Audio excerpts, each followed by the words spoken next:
What's up, everybody? Jason from Straight Edge Knives, and hopefully you can hear me okay. I lost part of my microphone setup to the orchard I was doing another video in, and so we're stuck with the camera mic for now until I get some new ones. So anyway, hopefully you can hear me okay. I'm going to try to enhance the audio if I can for the video. Hopefully that works. I don't even know why I explained that to you, but I did. Anyway, today we're going to be reviewing the Tops Knives Trail Seeker. Now, guys, this knife's been out for a little bit. I've actually had it for a while, and for the life of me, I can't even figure out why I haven't done my review on it yet, but it's a great knife. I mean, it feels awesome. I mean, it's a cool knife. I really like it. And I was like, I just noticed the other day, I was looking through my old videos, like, I haven't done the Trail Seeker yet. What the hell am I doing? You know, I got to get out here and get this done because this thing is pretty awesome. So, guys, if you don't know, the Trail Seeker is a kind of an all-around tactical slash do-it-all camp knife. This was actually part of the Tops Knives employee design contest. One of the employees there, Luis, if you will, designed this, and Tops made it. Every year they kind of do this contest thing where they have the employees submit designs. Sometimes there's specifications, sometimes there's not, and it's a pretty cool way for people in the company that work on knives all the time to maybe have a knife made that they've thought of. And this is a really damn cool one. Actually, all the Tops Knives employees design contest winners have been really good blades. So this is another one, and this was a couple of years ago. But man, this thing feels great in the hand. I mean, it's just got a nice full grip. Got some jimping here on the back. You know what? Let's flip the camera around so you guys can get a really good look at it. Get a good look at the sheath, and we'll go over the specs on that. All right, guys, we are back. So first off, let's go over the sheath. Now, I did modify the sheath a little bit. I did this cord wrap around it. This is like a special paracord that has some fire starting material in it. So that doesn't come on the sheath. It doesn't, I mean, other than that, it's just black underneath, nothing there. And I did add the fire starter rod holder to it. This is actually a Tops one. It actually mounted right up to the sheath, no problem. So, I mean, just imagine the sheath without these two pieces, and that's what you got, right? It does come with a nice belt dangler. You can see there's a little bit of wear right here. I have carried this knife quite a bit, but I haven't really had a chance to get out and use it. And that's what we're gonna do today. So let's get a look at this. Check out this bad boy. It's got this nice blade length here, nice sweep down here. So you actually got plenty of, look at that, plenty of tip there. That's what she said. I mean, it's nice and thick. It tapers down, so you're gonna have a nice strong tip. Nice. I think it's green and black micarta. Let's go over the specs real quick on that, so that way I don't give you guys wrong information. Give them a little cheat sheet out here that I got, because I write this stuff down so I don't forget it and misquote and say the wrong thing, and then everybody's yelling at me. So this is the Trail Seeker. Obviously, you have an overall length of 9.38 inches. The blade length is 4.5 inches. Cutting edge is 4.5. Your blade thickness is 0.19. It's 1095 steel with a Rockwell hardness of 56 to 58. It's black traction coating, as you can see there. This is a green canvas micarta. Very nice. If you actually put some oil in this, it darkens it up. Looks nice. The weight on this knife is 8.9 ounces with the sheath 13.9. It's a black Kydex with dangler, and it was designed by Lewis over at Tops Knives. I don't have a last name for Lewis. It wasn't there, but Lewis, good job, buddy. This thing is pretty phenomenal. Got a nice lanyard hole here that could also act as a little bit of a boink, boink, attitude adjuster, if you will. But with this little bit of jimping that's built in right around the screw areas, it actually gives you a really nice feel. Like when you're coming in, my pinky's getting grip, my middle finger, ring finger are getting grip, finger up here is coming up and getting grip. I mean, it just gives it a nice overall grip, but also does give it a nice look to it. You have a somewhat of a finger choil here, which is very nice. Help keep your hand from slipping up on the edge.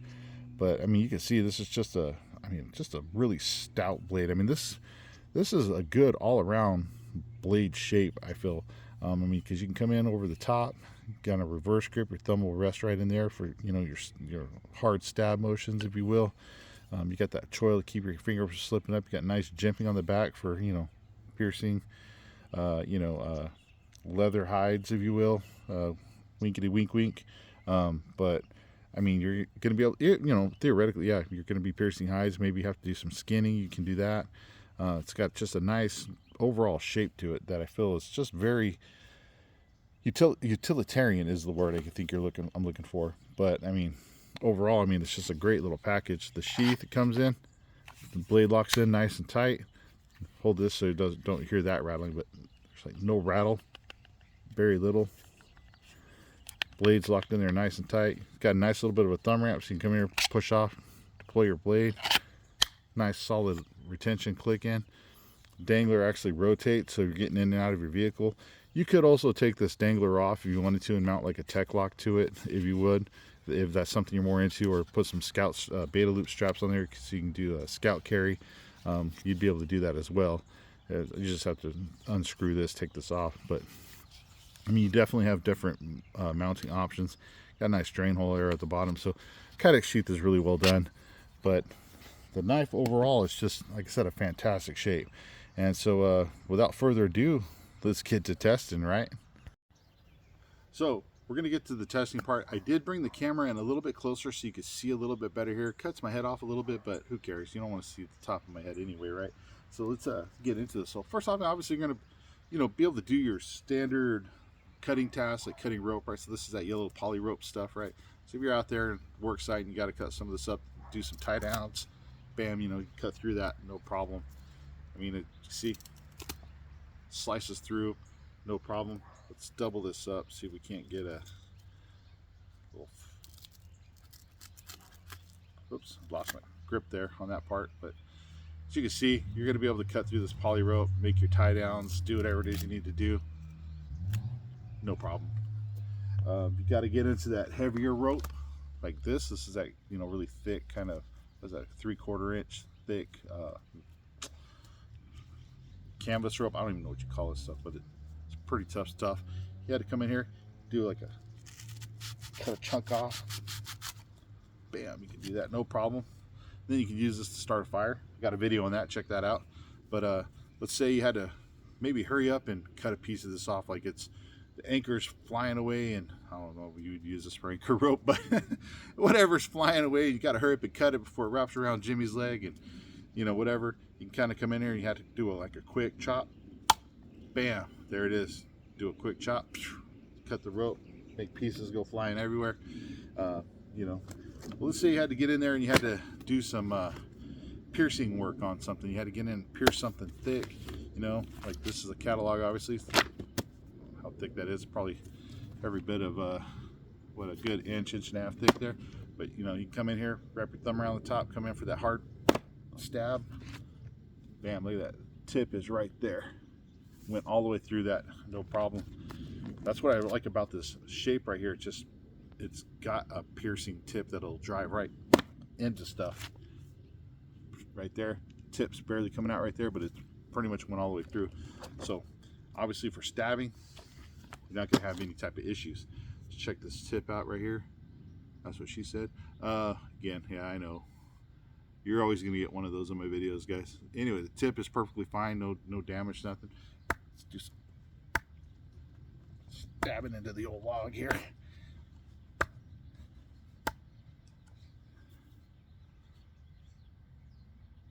Nope, no problem. Tip is still perfectly fine. Let's say you had to get in there and cut some jean material off, right? So you had to stab through, shred this stuff up, make a tourniquet, bam. You're gonna be able to come in, do what you got to do, make your tourniquet, save a life, make a nice little Mardi Gras hat, if you will. Yeah, I know, it's pretty stupid. Let's say you got to cut up some extension cord. You had to hurry up and cut a piece off. Little Jimmy's about to get electrocuted, so you had to come in here and cut this in half so it stops the current from flowing. Bam, chunk just went off that way, no problem. Bam, there it goes again.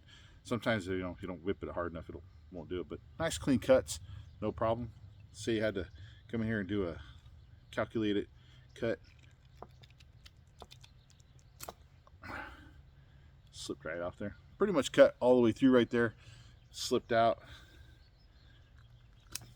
bam, there we go. Cut the wires, no problem. Got any edge damage here? Nope. Got some residual from the sheath stuck to the blade, but from the protective coating, it's like almost feels like bubble gum. That is weird. That's the first time I've had that happen. But edge is perfectly fine, no damage. Just got to get this weird plastic stuff off the edge. Looks like I have a pink edge, but yeah, no problem. You had to come in and cut up some hose. This is, you know, your typical pull hose, if you will. Act like it's radiator hose if you want. I mean, the stuff's typically not, it's not really that hard to cut, but I mean, if you had to come in here, do some nice precision cuts, cut one ring off at a time, you could, no problem. If you had to pierce it with a tip, you come in, easily pierce, do kind of like a roll cut if you wanted to, take a piece off. I mean, this does have a really acute tip to it, which is nice because, you know, some blades don't, and you need that extra piercing capability. And then you come in, pop, pop, bam. Ooh, I like that. You know, I didn't even notice that. Whenever you come straight out like this, that tip is going straight ahead. That's nice. A lot of times whenever you take a knife and you go to poke it out, like the tip is either up or down depending on the grip. And this is a pretty neutral grip, so it's pretty nice that that tip, the way it drops down, kind of goes right where you're wanting it to go. That's something to note. Let's say I had to cut a leather belt, right? So this is just a old school leather belt that I got that I don't even know why I have this still. Oh, for cutting it up, right? So you had to come in, bam, slice it off real quick, not a problem. You know, you had to come in and cut through and make some chunks out of this for whatever reason.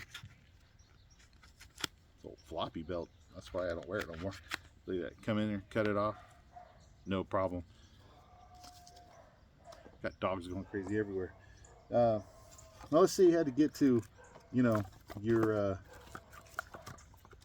you know, you had to baton down some wood a little bit to help get your fire going or whatever.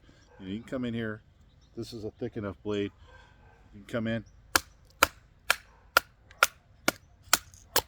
do some batoning, baton your stuff down, get it to where you need it to, you know, make your fire. You can come in here, choke up on the back, come in here, make some nice fire slivers, if you will, fire curls, feather sticks. I mean, there you go. I mean, you could easily do that, or you could come in here, do some nice big slices, you know. Got to make a makeshift tip steak. Oh, got it.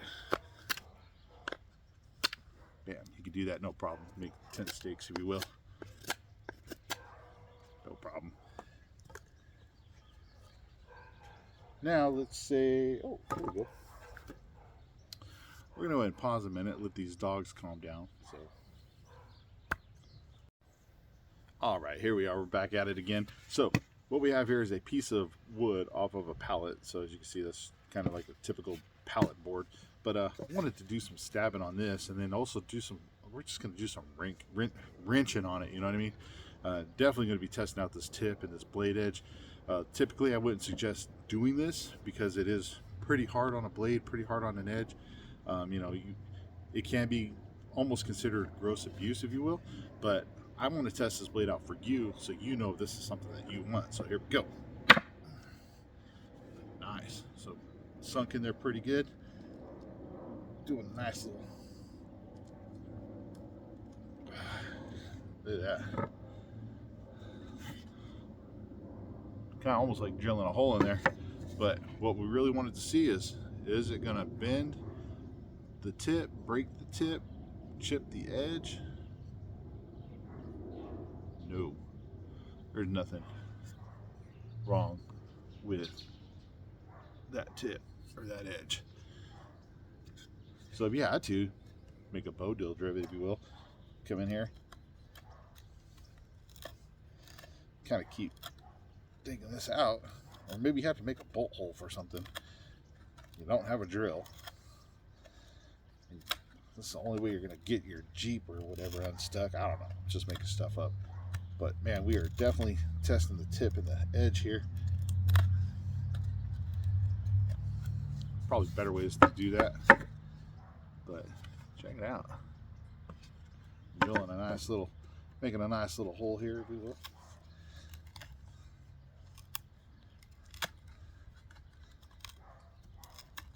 Not a problem. Just kind of chunking it out, shaving it out, if you will. Oh yeah, hit a nice hard spot right there. That's what I want. Hit that hard spot. I want to test that edge. Because that's what this is about, right? You guys want to know this thing's going to hold up? See if it's tough as nails? Shit, it is. It didn't do nothing to that edge or that tip. I mean, you can see there, drilling a nice little hole in there. Not a problem, you know. You had to come in here. This is also makes really good. So you can kind of come in here and do real nice long slivers, if you will. You can see those flying off. Make a good campfire with that right there. Look at those nice long slivers. You can see that. Another way to do this is if you kind of break it up here, you can come in, gives you a little bit more control so your slivers don't go flying off on you.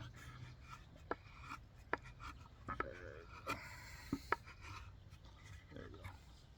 See, kind of keep your slivers in check. You know what I mean?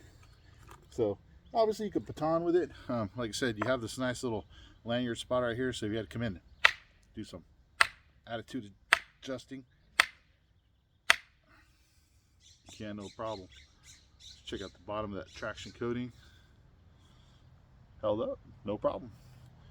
Handle scales are all nice and tight, nice and right, if you will. Not a problem. Again, if you had to do a little bit of batoning, say you had to make a spear, you could easily come in here, do your shaves like this to make it.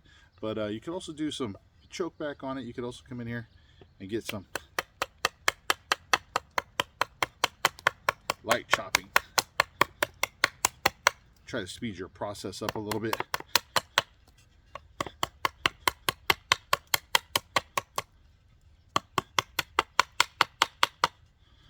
Kind of speed up your process if you needed to hurry up and get that done, you know. This part right here like this was going to take you too long.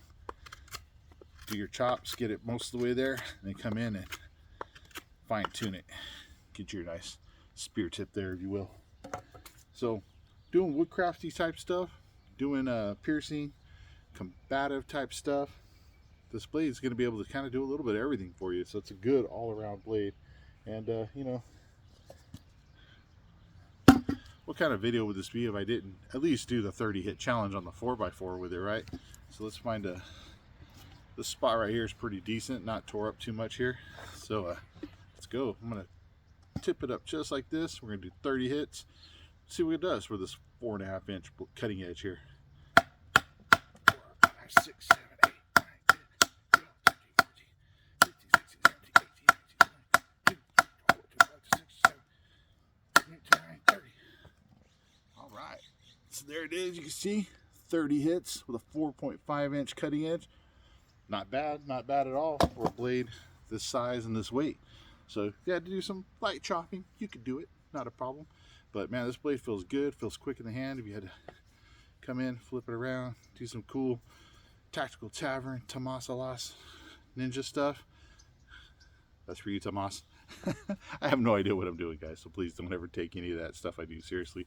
And I'm not making fun of Tomas. He's an awesome dude, and he really does know what he's doing. And one day I hope to get some cool lessons from him, you know what I mean?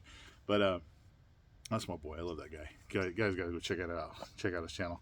But guys, the Trail Seeker is definitely a great all-around blade that's gonna do what you need it to do for just about any type of situation. I mean, you'd be hard pressed to break this thing. It's got a really nice edge, it's got a really nice tip, it's got great ergonomics, be able to kind of just do whatever it is you need it to do. And I don't think you can go wrong with this blade. If this is the size blade you're in the market for, definitely take a look at the Trail Seeker. Guys, thank you for watching. I greatly appreciate it.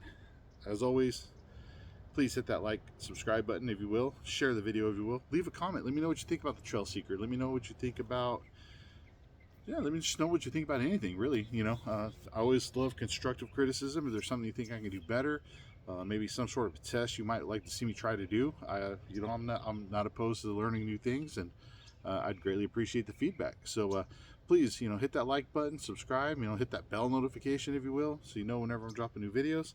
And stay safe, stay sharp, and we'll see you next time.